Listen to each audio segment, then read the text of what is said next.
Depuis quelque temps, mon chien m'inquiète. Il se prend pour un être humain et je n'arrive pas à l'en dissuader. Ce n'est pas que je prenne mon chien pour plus bête qu'il n'est, mais il se prenne pour un être humain, c'est un poil abusif. Est-ce que je me prends pour un chien, moi? Quoique...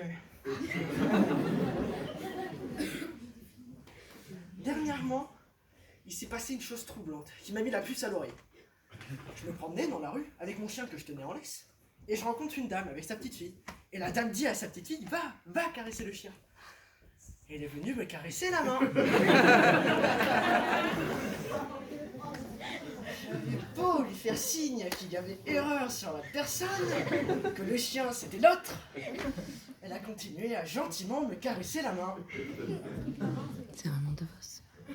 La dame a dit à sa petite fille, tu vois qu'il n'est pas méchant. Et mon chien, qui ne perd jamais une occasion de se taire, a cru bon d'ajouter, il ne lui manque que la parole, madame.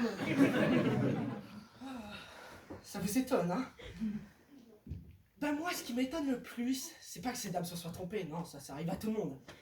Je crois.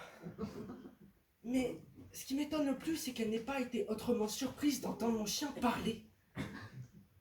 Les gens ne s'étonnent plus de rien. Moi, j'ai bien vous dire que la première fois que j'ai entendu mon chien parler, j'ai été étonné. C'était un soir, après dîner. J'étais allongé sur le tapis. Je somnolais. Je n'étais pas de très bon poil. Mon chien, lui, était dans mon fauteuil. Il regardait la télévision. Il n'était pas dans son assiette non plus. Je le sentais. À force de vivre avec son chien, on le sent.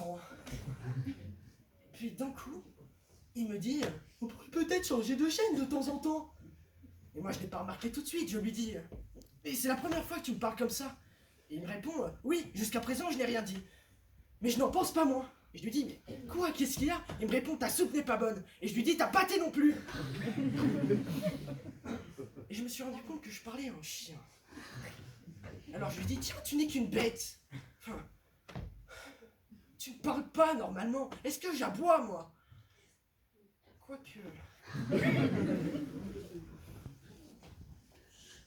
Dernièrement, mon chien était parti aux puces. Il était sorti de la maison sans prévenir. Et moi, j'étais resté garder la maison. Et puis, j'entends sonner. Et je sais pas ce qui m'a pris. Mais je me suis mis à aboyer. Mais à aboyer. Le drame, c'est que mon chien, qui était derrière la porte, a tout entendu. Alors depuis, je n'en suis plus le maître. Avant, quand je lui lançais un caillou, il me le ramenait. Mais maintenant, non seulement il ne me le ramène plus, mais c'est lui qui la lance. Et si je ne la ramène pas dans les délais, oh, qu'est-ce que j'entends? Je suis devenu sa bête noire.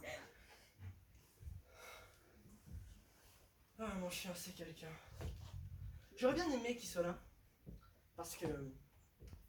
il aurait sûrement raconté cette histoire mieux que moi. Parce que quand c'est moi qui la raconte, personne ne me croit. Alors que quand c'est lui qui la raconte, tout le monde est tout oui. Les gens prennent n'importe qui.